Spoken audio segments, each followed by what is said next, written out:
When they flip and roll and start to crawl away, taped nappies can be hard to put on and can come loose. Then it's time for Pampers Nappy Pants with all-round fit. They're easy to pull on, even when they're moving around, for a great fit and up to 12 hours of dryness. When they start to crawl, then it's time for Pampers Nappy Pants.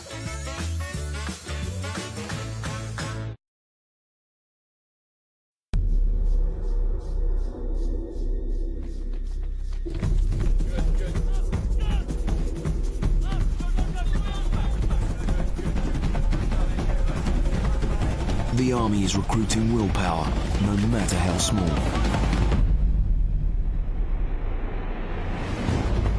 Together we'll help you become a better you.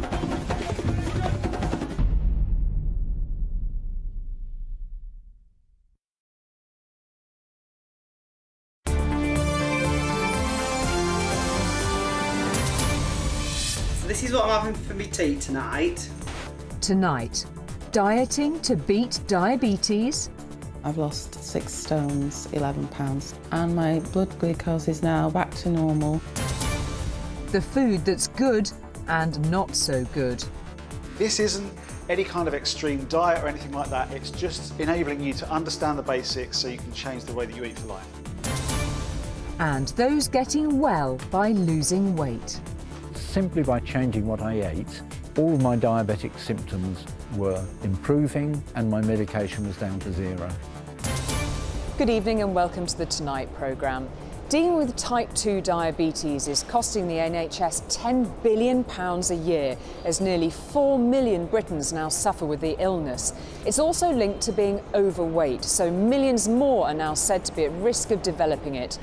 But doctors have proven that diet can be a cure for some people with type 2. So tonight, Jonathan Maitland investigates whether changing what you eat could help you cope with the condition or even avoid getting it in the first place.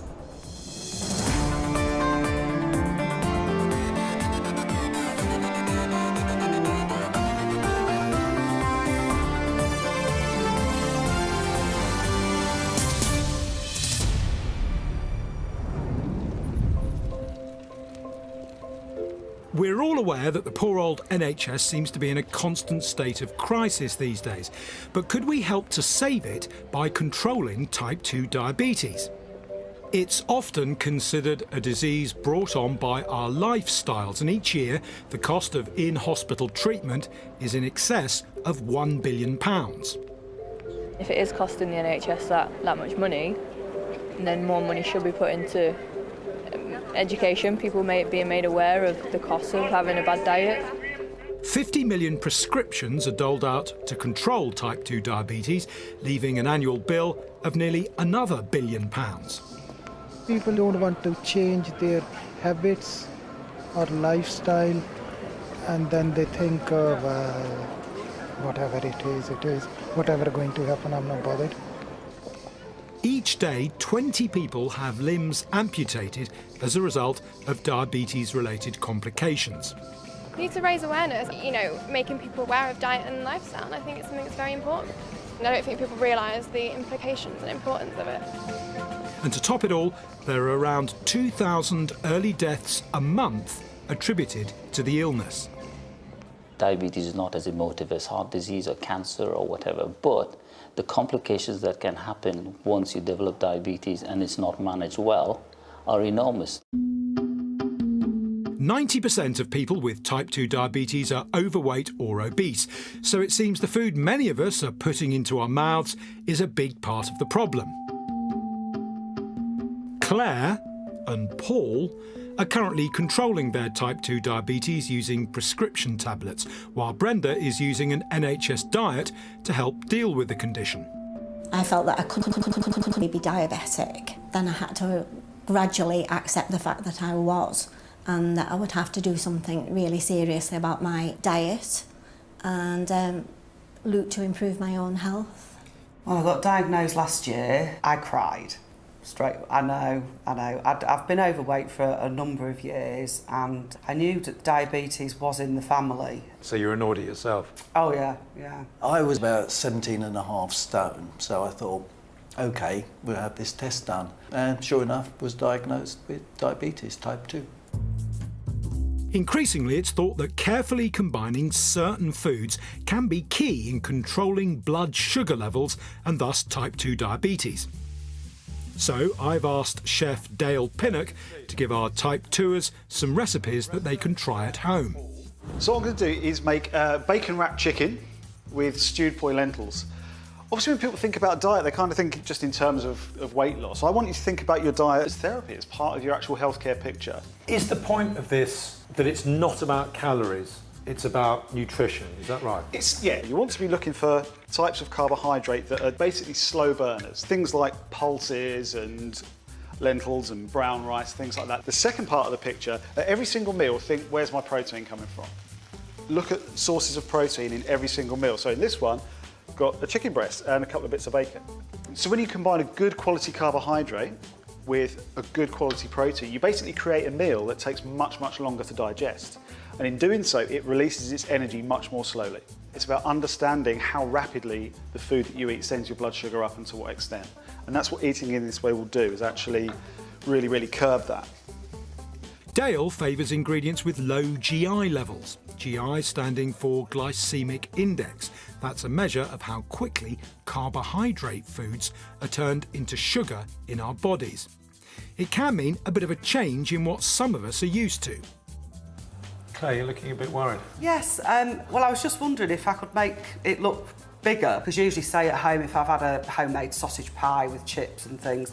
I'm not Sherlock Holmes, but the phrase homemade sausage pie and chips, yeah. Houston, we may have a problem. What would the Daleisation of sausage pie and chips look like? Okay, well, I would ditch the chips. Okay. Just to begin with, and then the sausage meat, fine. If you can get a good quality one, then fine. And load it up maybe with a few pulses and things. Lentils. Red lentils and sausage goes very, very well together because they break down and it gives thickness and texture. What are you going to be showing these three over the next 2 weeks? It's all going to be built around the principles that we've covered today. So the first thing, obviously, really getting an understanding of the types of carbohydrates that you're going to be going to, like what makes a good choice and what makes a bad choice. This isn't any kind of extreme diet or anything like that. It's just enabling you to understand the basics so you can change the way that you eat for life. That's it. I've asked Claire, Paul and Brenda to try and follow Dale's eating recommendations for a couple of weeks. The best short-term indication of an improvement in their health will be weight loss. Gosh. So first, each of them must take to the scales. Okay, so that's 17 stone 11. So ideally, could do to lose about 4 stone. That reads 14.7. I'd like to lose at least half a stone of that. 11 and 3/4, but I would like to be quite a lot lighter. I'm intrigued to see how they'll get on, whether they can lose some weight and, crucially, whether it helps them control their blood sugar levels. We'll catch up with them later. Type 2 diabetes is caused when insulin, the hormone created by the pancreas to regulate blood sugar levels in the body, isn't working properly. Blood sugar, or glucose, comes from the carbohydrates in our food, and it's important as it's a major source of energy for our body's cells. But when we're overweight, it's harder for insulin to create a good balance.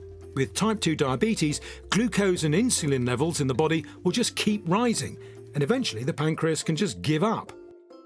Right from its diagnosis, the condition can have a serious impact on blood circulation and our health, so it needs to be controlled by glucose-regulating pills, and eventually it may need insulin injections.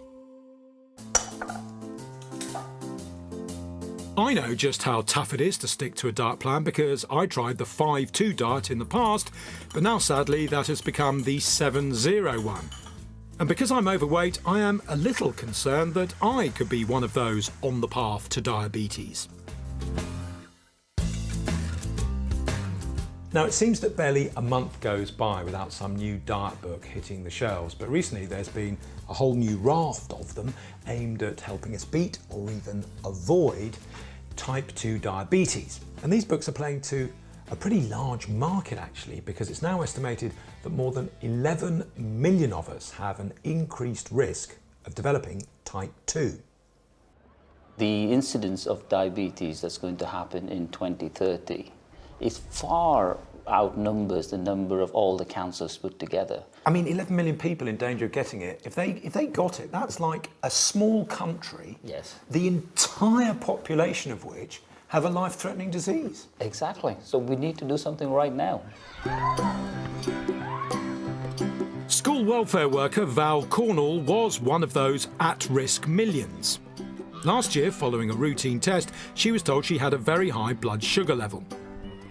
My daughter, who's a nurse, explained to me that it meant that I was pre-diabetic and that my blood glucose was higher than it should be. Not yet diabetic, but higher than for a normal person. I think at that time I was around 16 stones 10. I was worried that I would become a diabetic, and I did feel quite helpless, really. Now remember, around 90% of people with type 2 diabetes are overweight or obese. So back in March, Val decided to have another go at tackling her weight with an 8-week diet. I discovered that there are foods that don't cause a spike in your blood sugars, like full-fat dairy, meat, vegetables and fruits as well, but not those fruits which are high in sugar. My diet consists now of porridge for breakfast and salads, meat, dairy, nuts, olive oil, all these kind of things, which are really tasty foods but also very filling as well. Like many of us, Val had previously struggled to maintain a diet beyond the first few weeks, but because this one was both tasty and filling, it worked. Fish and chips and things like that used to be my favourite foods, but I realised that I didn't actually miss them anymore. Over the 8 weeks, I lost over 2 stones. I kept losing weight and I've lost 6 stones, 11 pounds so far. So I now weigh just under 10 stones and I feel much fitter and much healthier. And my blood glucose is now back to normal and I'm really thankful and relieved about that.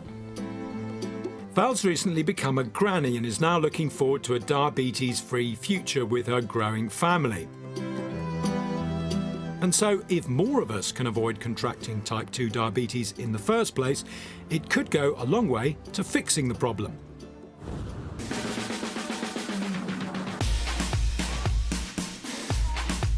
Here in Halton in Merseyside, they're taking the prevention of the condition seriously.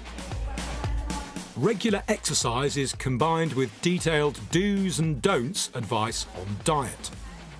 About 80% of people who come to our programme end up losing about 5